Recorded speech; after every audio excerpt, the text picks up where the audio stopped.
Wassalatu wassalamu ala rasulillahi sallallahu alayhi wa sallam.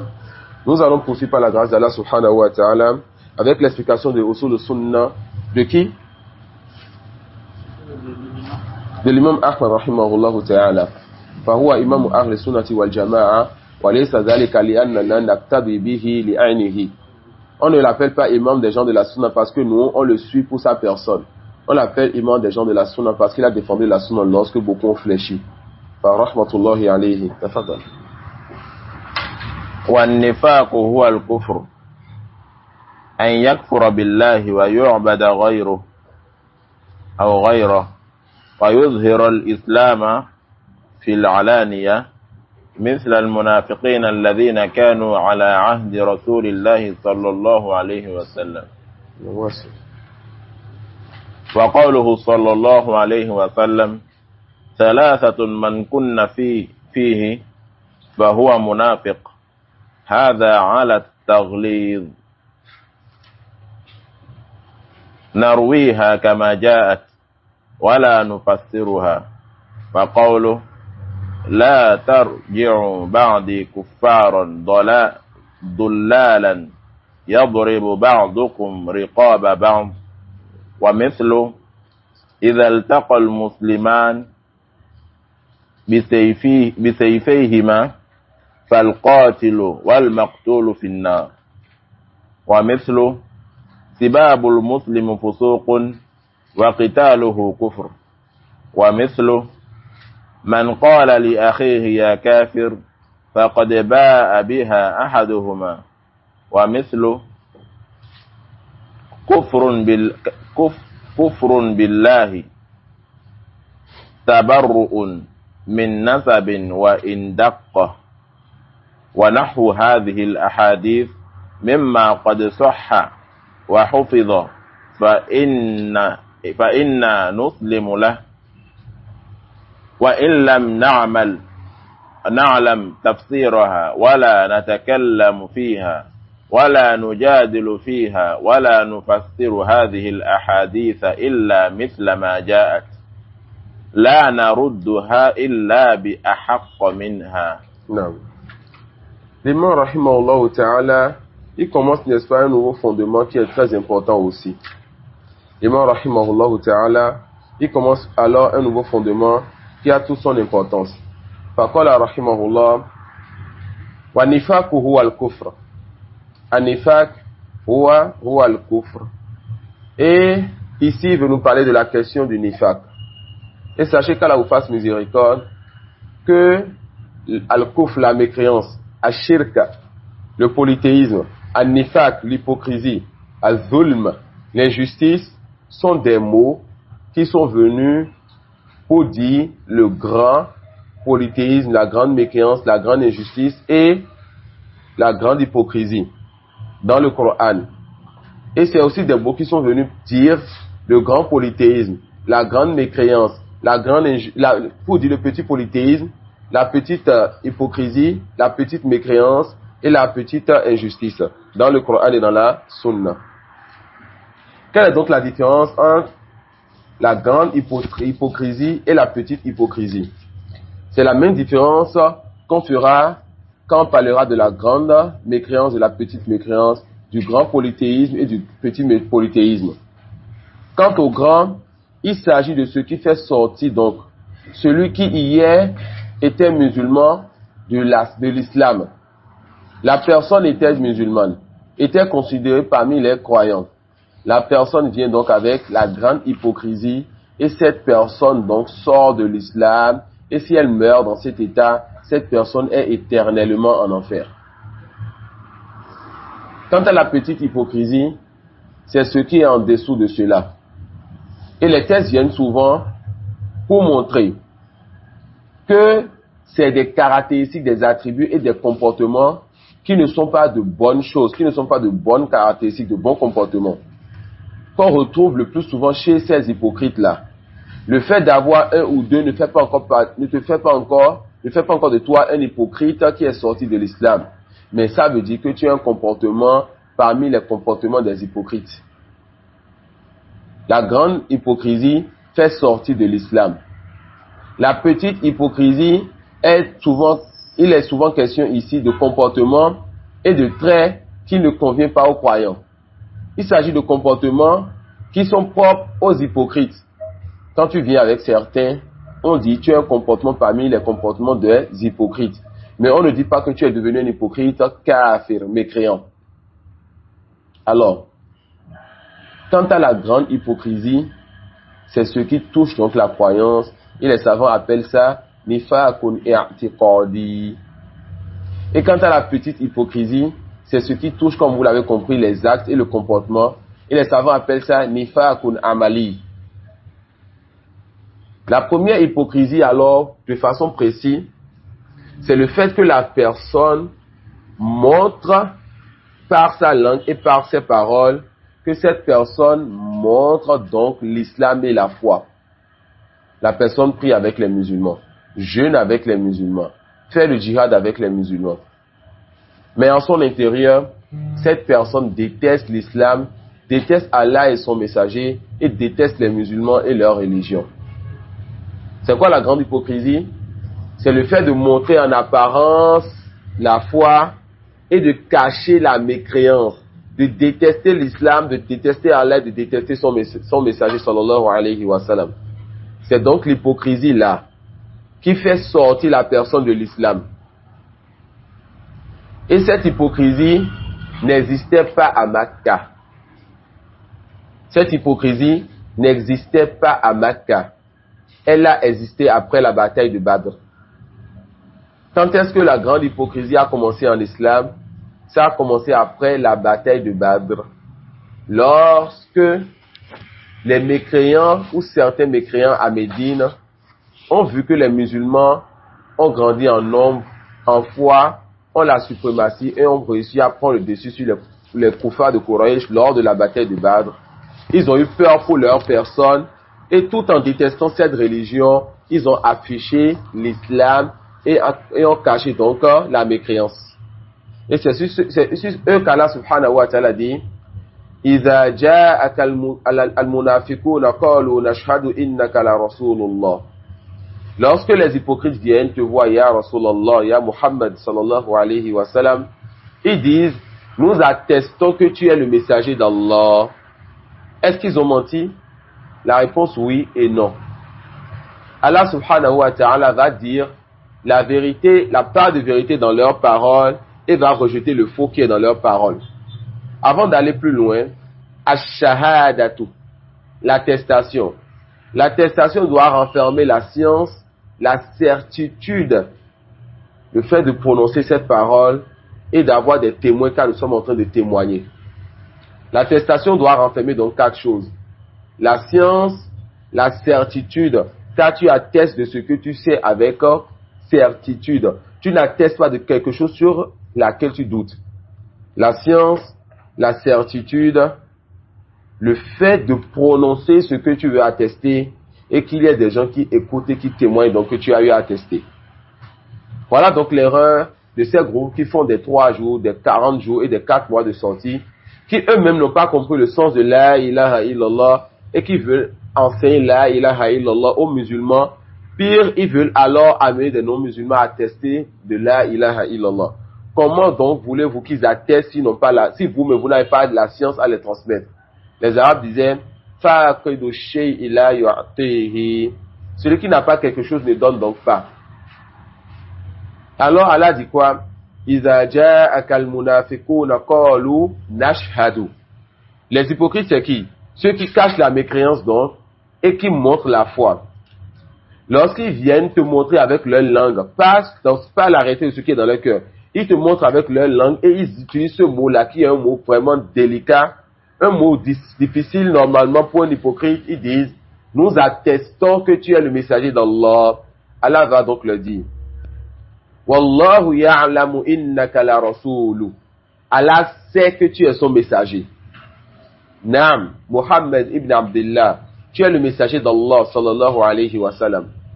Mais, Wallahu yashhadu innal munafiqina lakadhibun.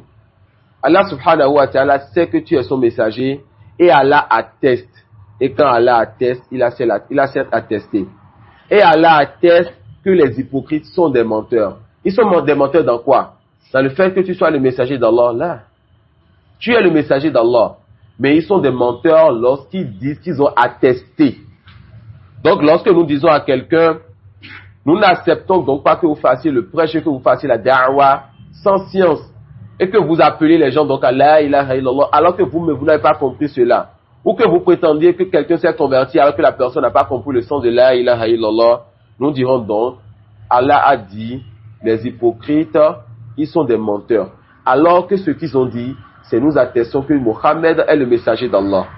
Ils sont menteurs car ils n'ont pas attesté. Ils sont menteurs car ils n'ont pas eu la certitude et la conviction ferme de cette parole-là, que Mohammed soit le messager d'Allah, sallallahu alayhi wa sallam. Donc l'hypocrite, c'est celui-là qui affiche la foi et cache la mécréance.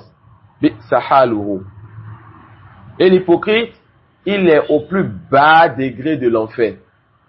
Fannaru darakat wal jannatu darajat. L'enfer, c'est des profondeurs. Profondeur après profondeur, profondeur sous profondeur. Et le paradis, c'est des degrés élevés. L'hypocrite, al-munafiq, est au plus bas degré, n'est-ce pas? Au plus bas degré de l'enfer. On a donc deux catégories d'hypocrisie, la grande et la petite hypocrisie. La grande, donc, c'est ce qu'on a dit, l'hypocrite qui renferme dans son cœur la mécréance, déteste donc cette religion et qui affiche donc aux gens la foi. Il est à quel niveau? Il est au plus bas degré de l'enfer. Wanifaquhu al-kufr. Donc l'hypocrisie, c'est ça la mécréance. Il parle de quelle hypocrisie ici? De la grande hypocrisie absente. An yakfura, voilà pourquoi il te donnera la définition. An yakfura billahi wa ya'buda ghayrahu wa yuzhira al-islam fil alaniya. Donc c'est que la personne que cette personne plutôt mécroit en Allah. Cette personne ne croit pas en Allah. Et cette personne adore autre qu'Allah, mais cette personne affiche l'islam. N'est-ce pas? Affiche aux gens l'islam et la foi. Allah il donnera donc comme exemple, misl al-munafiqina allazina kanu ala ahdi rasulillahi sallallahu alayhi wa sallam. Comme les hypocrites qui étaient dans le temps du prophète Mohammed sallallahu alayhi wa sallam.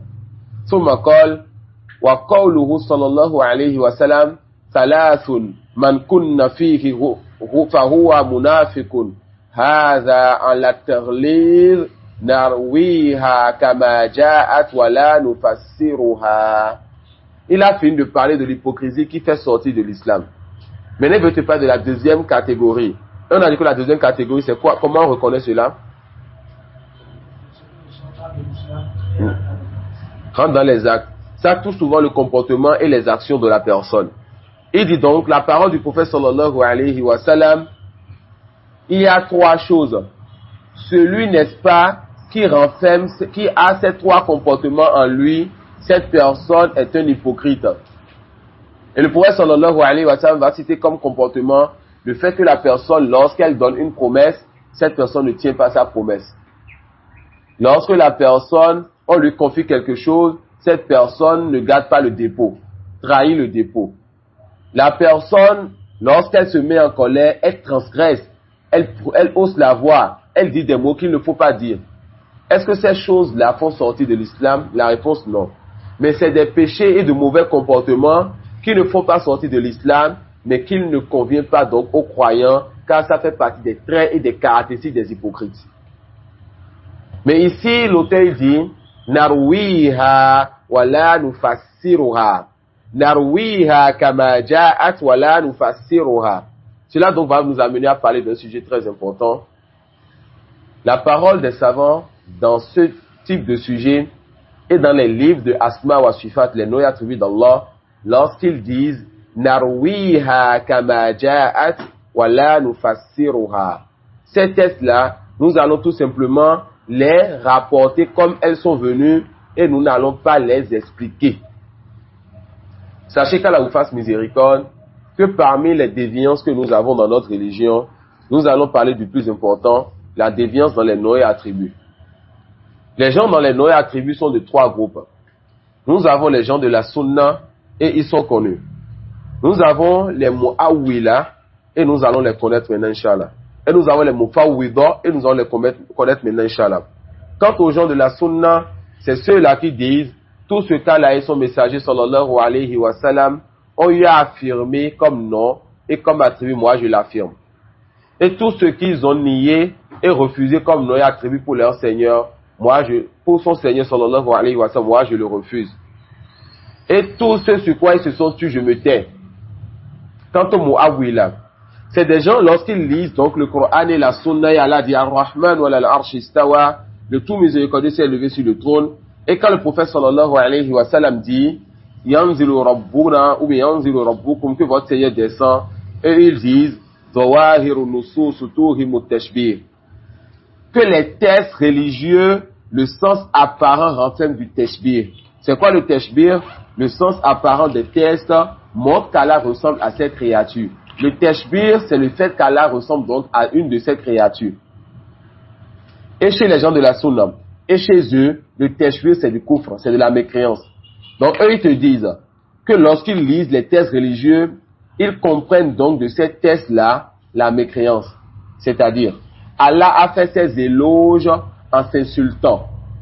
C'est-à-dire, Allah lui-même, subhanahu wa ta'ala, a fait descendre un Coran dans une langue arabe claire afin de s'insulter et afin de faire ses éloges par ce qui renferme de la mécréance. Alors les Mu'awwila diront donc, je suis donc sans doute plus savant qu'Allah. Je vais moi donner le vrai sens qu'on doit comprendre de ces textes-là qui renferment de la mécréance. Alors ils te diront donc, Ar-Rahman wa al-Arsh istawa, un verset, n'est-ce pas, dans le Coran dont le sens est venu environ 7 fois. Summa stawa ila sama. Ils diront donc, quand Allah me dit qu'il s'est élevé sur son trône, ça c'est de la mécréance. Comment on peut dire cela? Ce qui est voulu normalement de ce verset, c'est que Allah subhanahu wa ta'ala, c'est lui qui est le puissant. C'est lui qui a donc pris le dessus sur le trône après avoir conquéri ce dernier. C'est qui le Mu'awwil là? C'est que le Mu'awwil, c'est celui-là qui dit le sens apparent des textes renferme de la mécréance du tashbih. Et je ne peux pas accepter cela. Je viendrai avec le sens qui est correct et le sens qui convient, le sens que Allah mérite. C'est quoi ce sens-là? C'est le fait de refuser tout ce qui est venu donc dans les textes et je prends donc un autre sens qui me sied à moi et qui est convenable à ma passion. On a compris, c'est que le Mu'awwila, il refuse le sens apparent, il apporte le sens de lui-même. Il y a quelqu'un de pire que celui-là. Quelqu'un qui prétend la piété. Al-Mufawwida. Al-Mufawwida, c'est celui qui donc dit. La première chose que les Mu'awwila ont dit, avec ça vous allez mieux comprendre la différence entre les deux groupes. Al-Mufawwida dira la même chose que les Mu'awwila ont dit au début, mais ils vont les contredire vers la fin. On y va en détail. Al-Mufawwida dira donc, le sens apparent des textes renferme de la mécréance. C'est quoi cette mécréance? At-tashbih. C'est quoi at-tashbih? Quand eux ils vont lire donc qu'Allah subhanahu wa ta'ala aime, qu'Allah se met en colère, ils disent non, ça c'est de la mécréance. Comment Allah peut aimer? Non, ça c'est de la mécréance. Comment Allah peut donc se mettre en colère?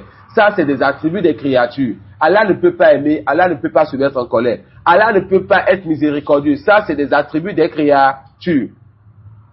Donc quand eux lisent donc le Coran, ils comprennent qu'Allah a fait ses éloges par la mécréance.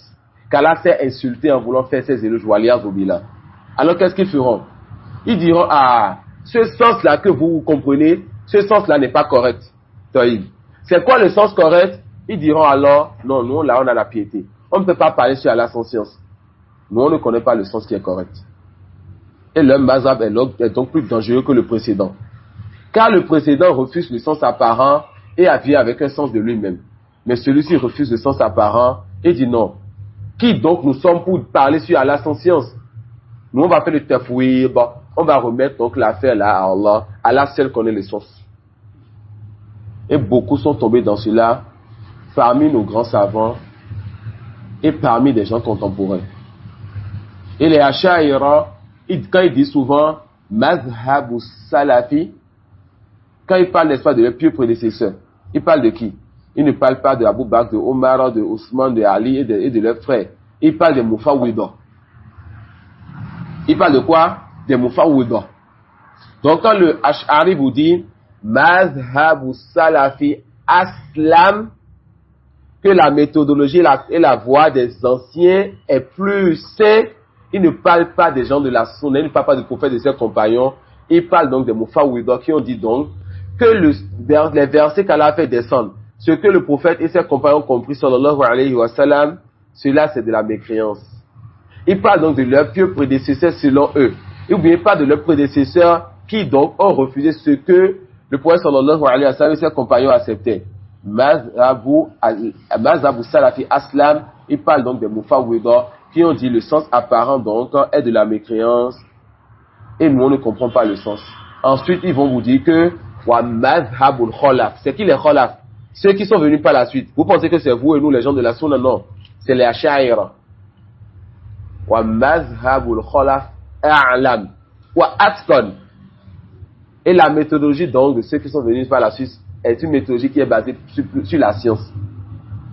Donc, eux vous diront donc que leurs prédécesseurs, donc les Mufawwida, ils avaient donc suivi une voie, n'est-ce pas, qui les permettait d'éviter des ennuis. En disant, nous on ne connaît pas le sens, mais ce qui est sur le sens là n'est pas le sens voulu, car c'est de la mécréance. Et eux ils diront donc comme leurs prédécesseurs, oui, le sens que vous comprenez c'est de la mécréance, mais nous on a compris le sens que nos prédécesseurs n'ont pas connu. Al-Sunna dit quoi? Al-Sunna dit que la voie des anciens est plus saine et la voie des anciens est basée sur la science. Et ceux qui sont venus par la suite n'ont qu'à suivre les anciens. Le caractère sain et la science tout entière est dans la voie et la compréhension des anciens. Ceux qui sont venus par la suite n'auront qu'à suivre donc la méthodologie des anciens. Alors quand les gens de la Sunna disent que les tests la nufassiruha narwiha kama ja'at, nous allons rapporter ces tests comme cela est venu. Nous n'allons pas expliquer ces tests, ce n'est pas ce que les Mufawwida veulent. Ça peut aller, car certains ont égaré des gens en disant donc l'imam Ahmad a dit la nufassiruha narwiha kama ja'at, Ash-Shafi'i, Malik, Sufyan al-Thawri, Al-Hassan al-Basri et bien d'autres ont dit quoi? Narwiha kama ja'at. Ibn Qudama dans Lum'atul I'tiqad, il a dit la même chose, ou bien le sens de cette parole-là. La ma'na lahu. Dans Asma Sifat, on verra beaucoup de sens, Inch'Allah, qui tourne autour de ce mot pour enlever cette ambiguïté. Comment comprendre donc cette parole de façon générale? La nufassiruha. Nous, on va donner deux sens pour regrouper en même temps ce qu'on voit dans les noms et attributs et ce qui nous concerne ici. Ici, l'auteur, il a rapporté les textes où le prophète sallallahu alayhi wa sallam dit quoi? Qu'il y a trois comportements. Celui qui trouve ces comportements-là en lui, cette personne est hypocrite et il s'est tué. Est-ce que la personne est un hypocrite qui sort de l'islam? On a dit non. N'est-ce pas? Quand l'imam Ahmad dit, la nufassiruha, la réponse de cela, c'est dans ce qu'il a déjà dit.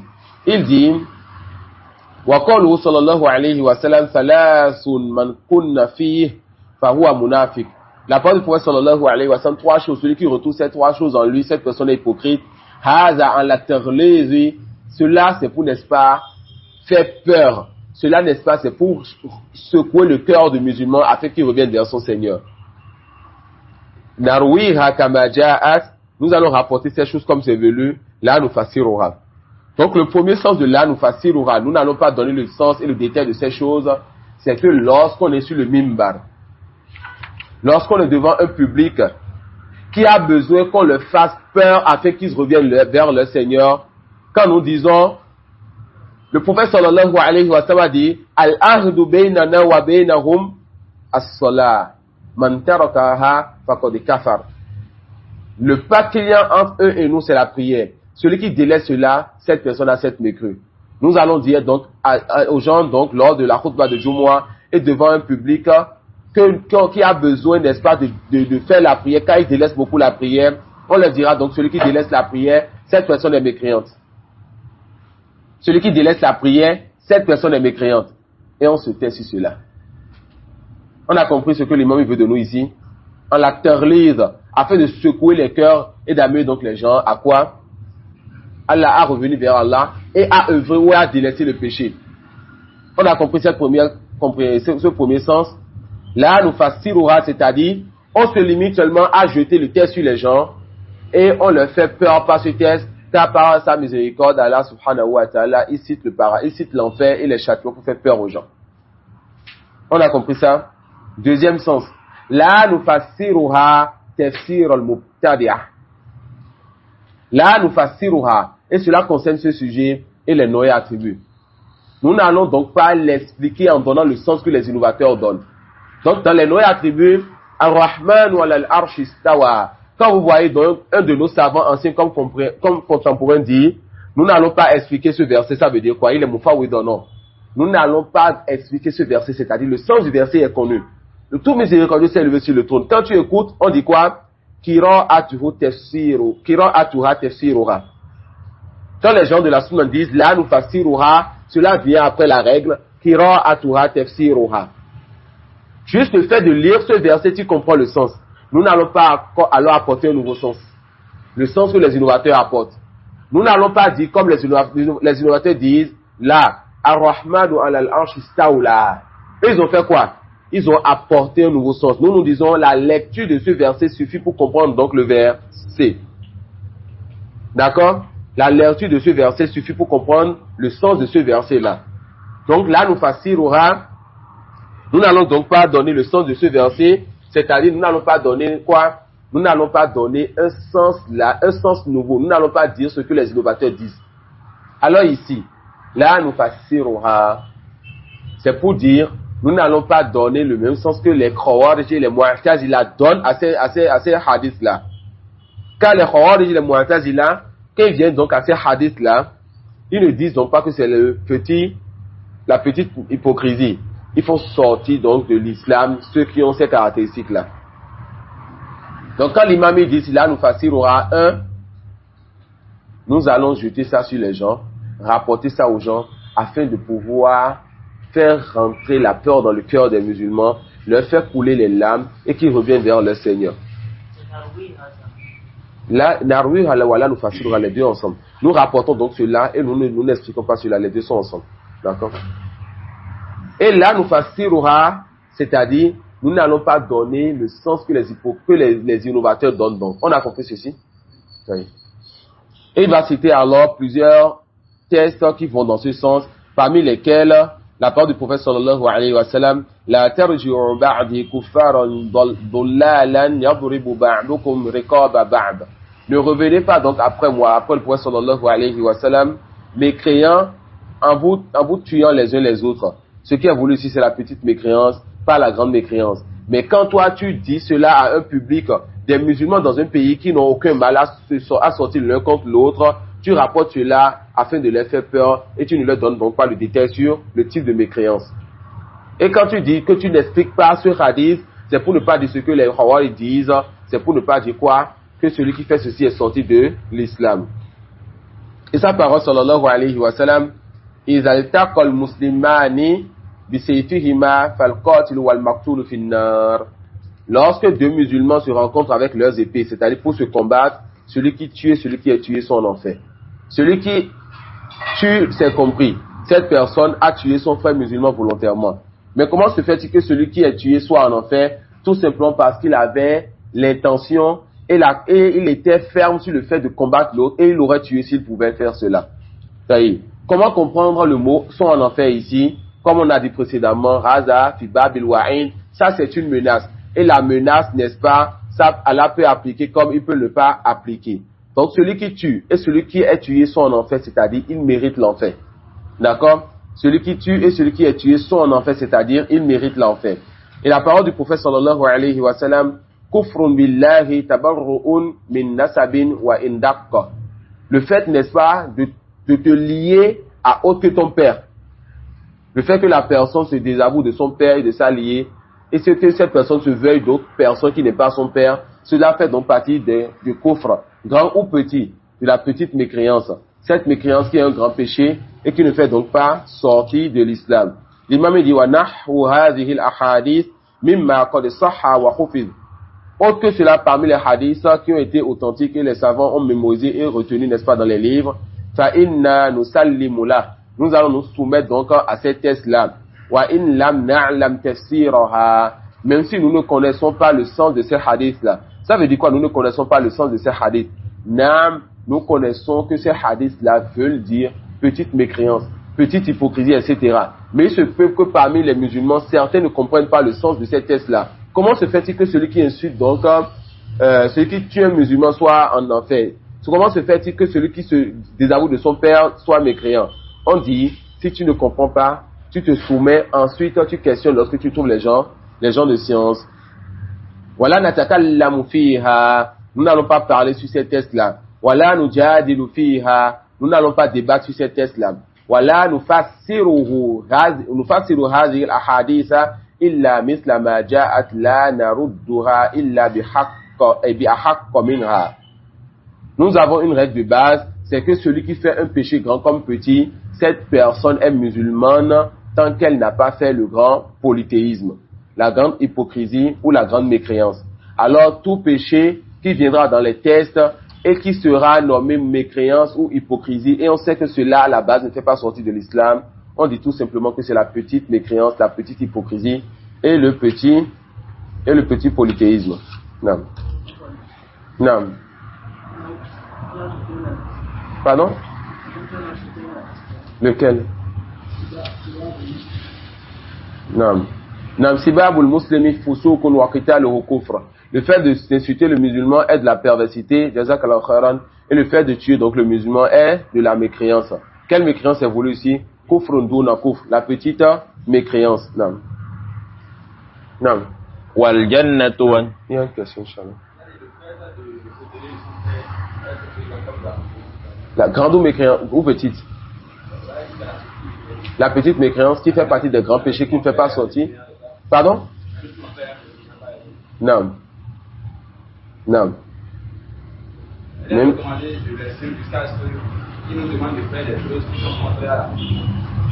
Quand ton père te demande de sacrifier pour sa divinité, qu'est-ce que tu fais? Tu te désavoues de pour ce qui t'a demandé, mais tu restes toujours avec ton père d'une bonne manière. Ça peut aller. Quand les deux parents nous demandent d'associer à Allah, on refuse cela, mais on reste toujours avec eux. Voilà pourquoi Ibrahim alayhi salam, lorsqu'il a dit à son père, à son peuple, je me désavoue de vous et de ce que vous adorez, ensuite il a en même temps dit, je demanderai pardon pour toi. Ça peut aller.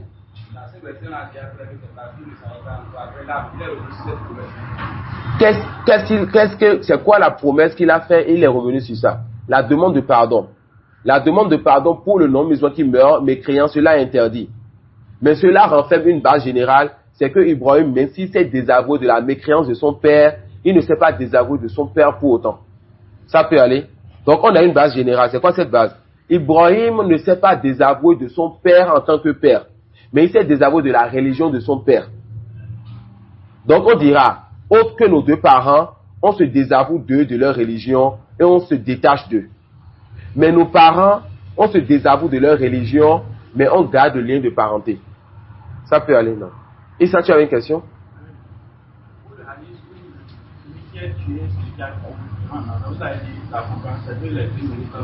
Non, celui qui a tué, lui, c'est compris. Et l'autre, si on ne l'avait pas tué, il allait tuer. Il n'a pas de bignat.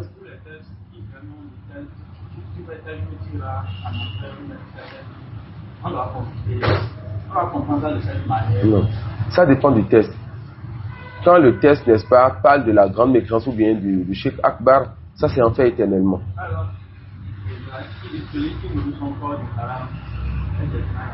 Non, ça c'est Wa'id. Cette personne mérite l'enfer. Non, cette personne mérite l'enfer. Tout test qui parle de l'enfer pour celui qui n'a pas fait la grande mécréance et le grand polythéisme, c'est un test plutôt qui menace cette personne-là. Cette personne mérite l'enfer. Non. C'est pas de là. Je reviens sur la question des deux parents. Dans un contexte où tu as une épouse et ton papa est en amour avec ton épouse, quelqu'un de l'eau, je peux prendre une gorgée, Inch'Allah. Je suis une gorgée, Inch'Allah. Non, merci.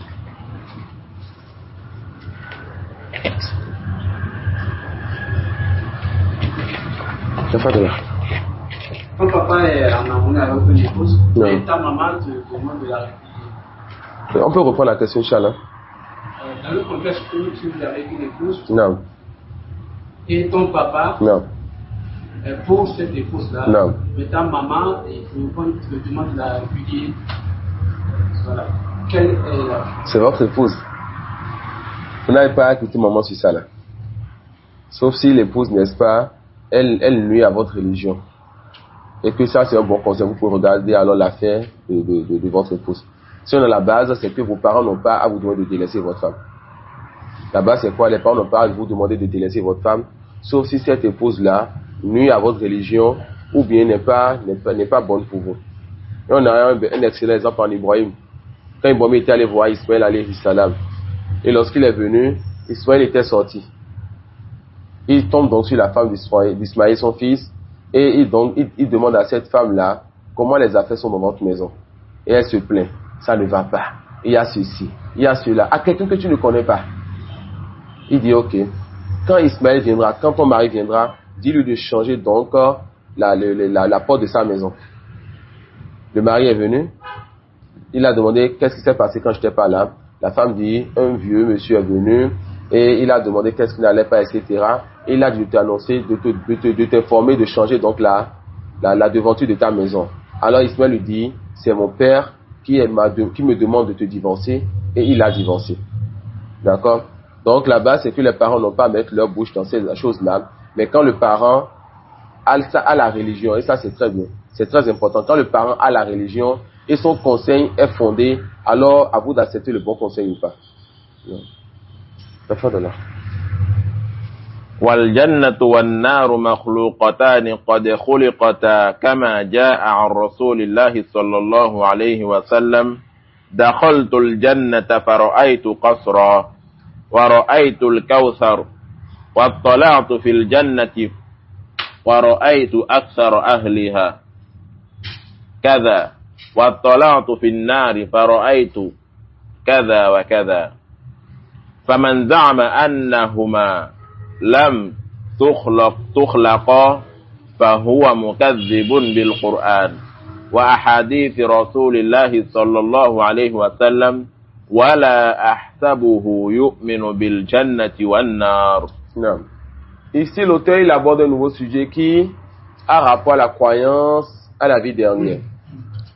Ce sujet a trait à la croyance à la vie dernière.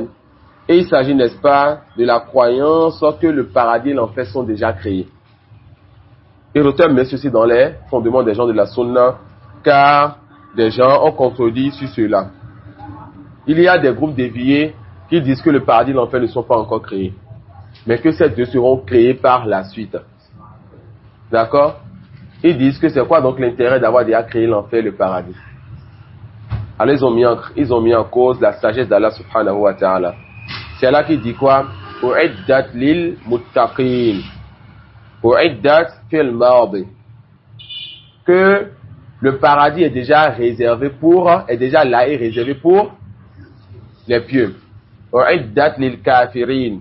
Que l'enfer est déjà là et réservé pour les mécréants. Le prophète sallallahu alayhi wa sallam dit quoi? Dakhaltul jannata fara'aytu qasra. Je suis rentré au paradis et j'ai vu un château. Wa ra'aytu al-kawthar. Et j'ai vu al-kawthar. Wa tala'tu fil jannati fara'aytu akthara ahliha kaza wa kaza. Et on a eu à lui montrer l'enfer et il a vu, n'est-ce pas, que la majorité des gens de l'enfer sont, et il a cité le hadith. Wa tala'tu fil nari fara'aytu. Et il a, n'est-ce pas, eu à citer des choses qu'il a vues au paradis, des choses qu'il a vues dans l'enfer, etc. Donc, celui qui demande donc le fait que le paradis et l'enfer soient déjà créés, cette personne a cette démenti. Ce cas-là et son messager, ils ont attesté dans plusieurs tests. Donc, c'est quoi la croyance des gens de la Sunna? Nous croyons donc, et la croyance de tout musulman qui comprend sa religion, c'est de croire que le paradis est déjà créé et que l'enfer est déjà créé. Et certes, lorsqu'Allah a créé le paradis, il a envoyé Jibril aller voir ce paradis. Jibril a dit que personne ne va donc être détourné de ce paradis. Et lorsque Allah a eu à entourer ce paradis de ce que l'homme déteste, Jibril a dit qui donc va rentrer dans ce paradis. Et la même chose pour l'enfer. Lorsqu'il a vu l'enfer, il s'est demandé mais qui donc va rentrer dans cet enfer? Et lorsqu'Allah a entouré et mis sur le chemin de cet enfer ce que l'homme, son âme aime et désire, Jibril a dit donc, qui donc va être préservé de cet enfer. Donc, celui qui veut le paradis d'Allah, que cette personne sache que le paradis d'Allah est cher. Et que n'obtient le paradis d'Allah que ceux qui ont souffert et que ceux qui ont patienté. Allah,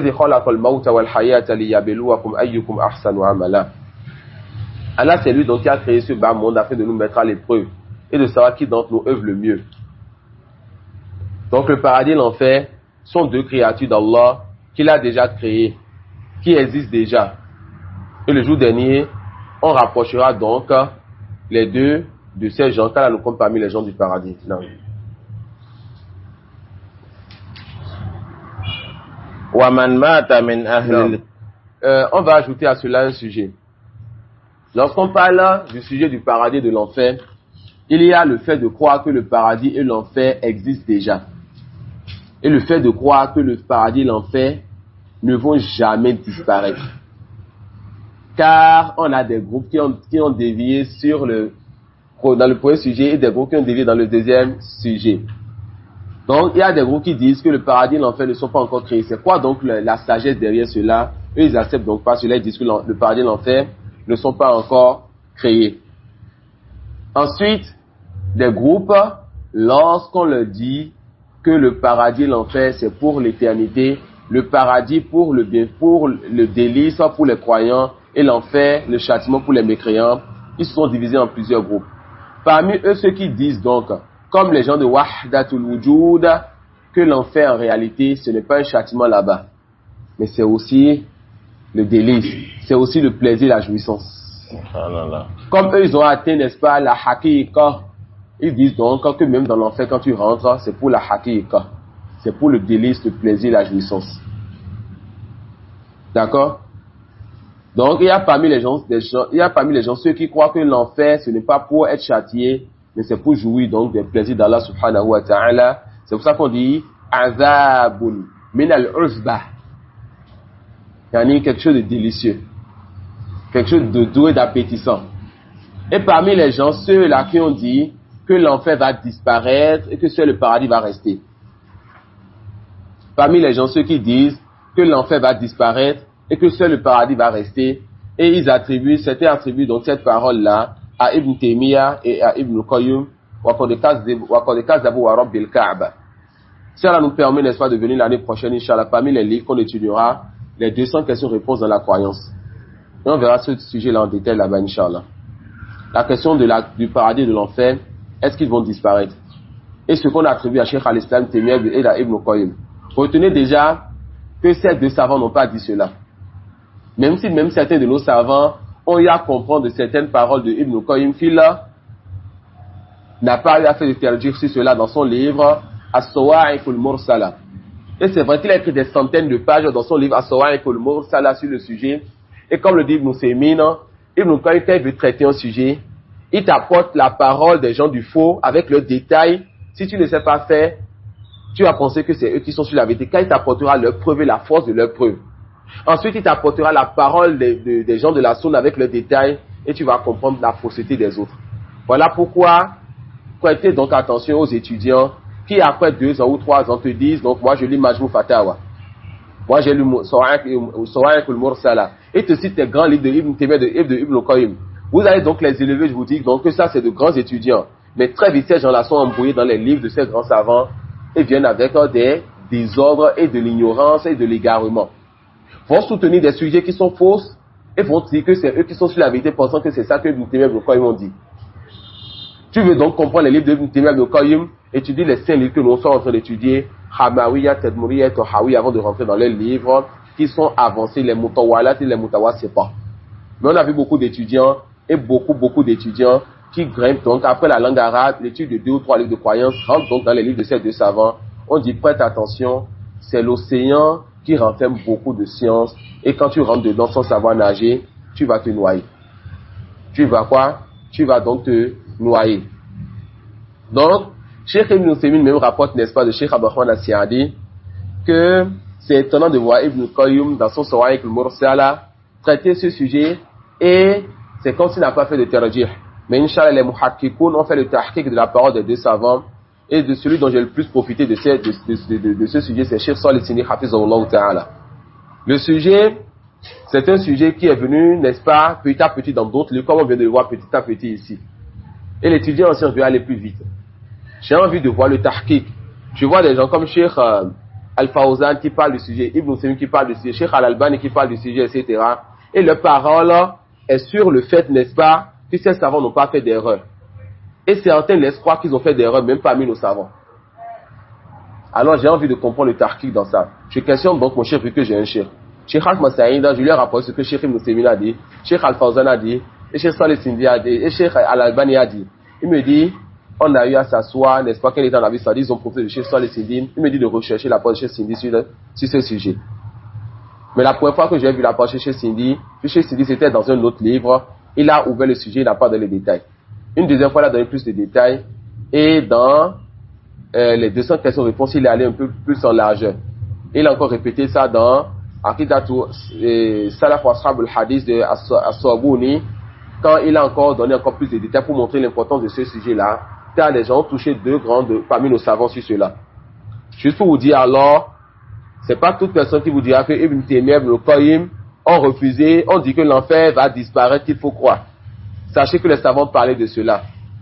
Et c'est un grand sujet qui a besoin, n'est-ce pas, d'une grande assise ou bien de laisser sortir petit à petit dans plusieurs assises. On a compris cela? Donc quand quelqu'un vient me dire, même vos savants là, c'est qui Ibn Taymiyyah, celui-là qui a dit que l'enfer va disparaître, vous dites non. Les savants ont expliqué, n'est-ce pas, les paroles qui sont là-bas.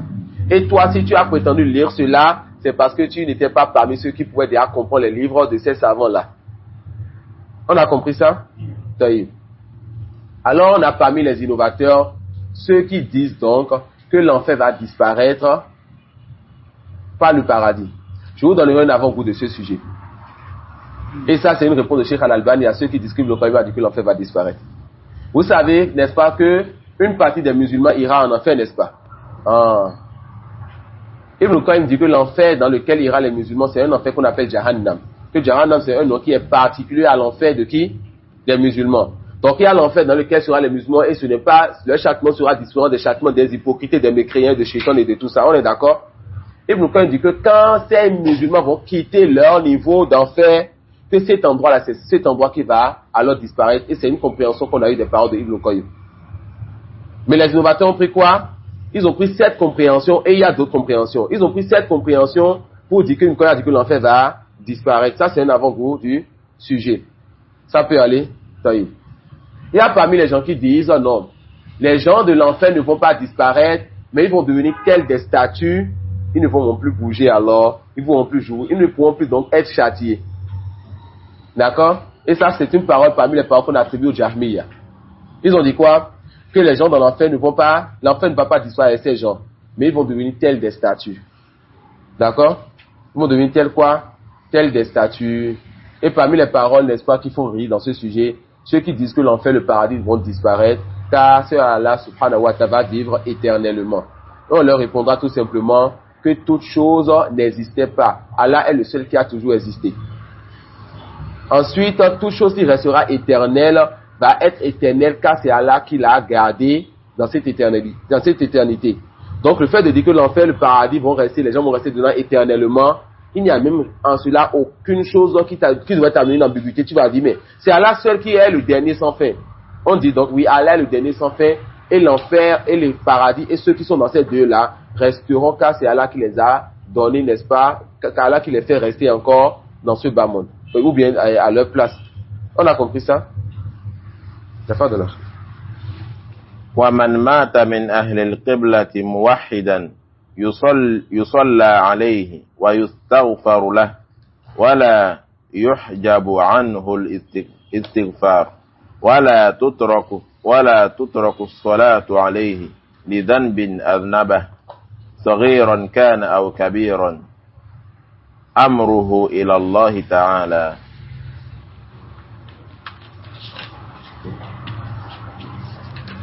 آخر الرسالة والحمد لله وحده وصلواته على محمد وآله وسلم تسليما. L'auteur va citer maintenant le 33e et dernier fondement de ce livre béni ou sur le Sunna quand il dit ومن مات من أهل القبلة موحدا يصلى عليه ويستغفر له ولا يحجب عنه الاستغفار ولا تترك الصلاة عليه لذنب أن أذنب صغيرا كان أو كبيرا أمره إلى الله تعالى. Celui qui meurt, n'est-ce pas, parmi les musulmans, cette personne, on prie sur elle. Cette personne, on demande donc le pardon pour elle. Cette personne, on ne délaisse donc pas la prière sur elle, même si elle a eu à faire des péchés petits comme grands, tant qu'elle n'a pas touché le grand polythéisme ou la grande mécréance. C'est comme s'il te dit, prête donc attention à rendre mécréant pour les péchés grands comme petits. Donc, celui-là qui délaisse la prière sur un pécheur, la base est que cette personne croit que celui qui est mort, cette personne est quoi? Est un mécréant. Et on fait l'exception ici des imams et de ceux-là qui sont pointés du doigt, ceux-là qui sont suivis dans leur milieu. Ah, ça c'est oustaz. Oustaz, on peut délaisser la prière sur un pécheur qui est mort. Pourquoi? Parce que oustaz pense qu'il est mécréant, non. Mais pour dire donc aux gens, je ne suis pas d'accord avec son péché. En délaissant la prière, les gens diront donc, oustaz n'a pas délaissé cette prière-là pour rien. Je n'aimerais pas qu'après ma mort, quelqu'un donc comme oustaz ne prie pas sur moi. Et on a un excellent exemple, la personne du prophète sallallahu alayhi wa sallam, qui ne priait pas sur des musulmans morts mais ayant des dettes. Ça peut aller. Des musulmans qui sont morts avec des dettes. Donc, celui qui meurt faisant des péchés, et l'innovateur surtout, il est donc recommandé pour l'imam, pour le salafi qui est pointé du doigt.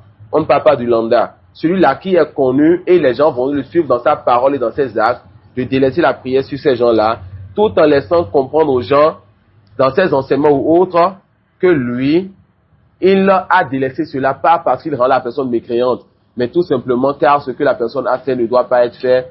Vous priez donc sur votre personne, comme le disait le prophète sallallahu alayhi wa sallam. Est-ce que cette personne a une dette? Quand on dit oui, il dit sallu ala sahibikum. Priez donc sur votre frère, et il partait sallallahu alayhi wa sallam. Et avec cela, nous avons fini par la grâce d'Allah ce livre béni au sous le sunnah de l'imam Ahmad.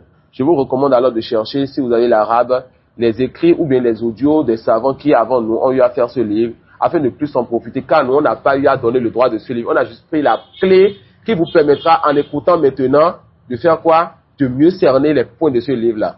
Et je vous recommande pour ceux qui n'ont pas l'arabe, d'écouter en français dans vos livres et dans vos langues les oustas et prédicateurs qui ont d'ailleurs enseigné ce livre-là, car c'est parce que cela que vous allez donc retenir cette science bénéfique et transmettre cela. Ne vous limitez pas au peu que votre frère a fait, mais retournez encore à nos devanciers qui sont, que ce soit en arabe, en français, en goût, en yoruba, en dindi ou autre. Ça peut aller, c'est un livre qui est très très très important, et c'est le premier livre de manhaj que nous avons eu à enseigner, n'est-ce pas, dans ce pays. Quand nous avons enseigné, c'est que j'ai eu enseigné dans ce pays. Et Inch'Allah, au nord, nous allons étudier un autre livre de manhaj avec une autre méthodologie, Al-Ajibatul Mufid de Cheikh Al-Fawzan, Hafizahullah Ta'ala, où nous allons ici toucher des groupes contemporains. Des questions-réponses du Cheikh qui va toucher quoi? Des groupes contemporains. Nous avons appris ensemble ici que quand on s'arrête à un endroit, qu'est-ce qu'il faut écrire dans le livre? Balaran. Et fait partie des bons comportements aussi, ou bien de ce qui est recommandé à l'étudiant en sciences, quand il a fini donc son livre, d'écrire à la fin la date à laquelle il a fini le livre. Et avant cela, parfois, quand tu as commencé le livre, d'écrire au début la date à laquelle tu as commencé le livre. Notre cheikh, très souvent, il fait cela et cela nous montre un peu sa valeur pour nous et cela nous motive davantage. Comme la dernière fois, on a fini Teddy Bouraoui, qui est un livre de 1000 à 1500 pages dans la série de Hadith, un grand livre, un livre très important. Lorsqu'on a fini le livre, le cheikh, il nous a donné des conseils. Il tourne son livre, il regarde la chose, il respire, et il nous dit la date, ensuite il calcule la date. La dernière fois qu'il a fini le livre, ça faisait 15 ans environ. La dernière fois qu'il a fini le livre, ça faisait 15 ans environ. Donc dans 10 ans, dans 15 ans, quand vous allez donc enseigner ce livre-là, pas pour la première fois, d'accord, quand vous avez appris, vous révisez, vous écoutez encore d'autres audios, et vous enseignez avec toi. Vous allez enseigner ce dans 10 ans, 15 ans, et votre nusra, quand vous finissez donc, vous montrez donc cette date aux gens. Cela fait partie aussi des choses qui donnent de la fraîcheur dans le cœur des étudiants. Et quand vos enfants, n'est-ce pas, vont voir dans 50 ans, dans 30 ans, après votre mort, donc ces choses-là, ils vont dire, papa, il a eu, n'est-ce pas, à faire des causes pour la religion d'Allah. Rahmatullahi alayhi. Il se peut que tu sois châtié à cause de cette date-là. Ton enfant pense à toi. Il a vu beaucoup de tes livres, il n'a pas pensé à toi. Mais parce que là, vous voyez là, vu la date à laquelle tu as fini ce grand livre-là en religion, il va dire qu'à la fasse miséricorde donc à mon père. Et tu bénéficies donc de cette invocation dans la tombe. Wa jazakumullahu khairan wa subhanaka wa bihamdik ashhadu an la ilaha illa anta astaghfiruka wa atubu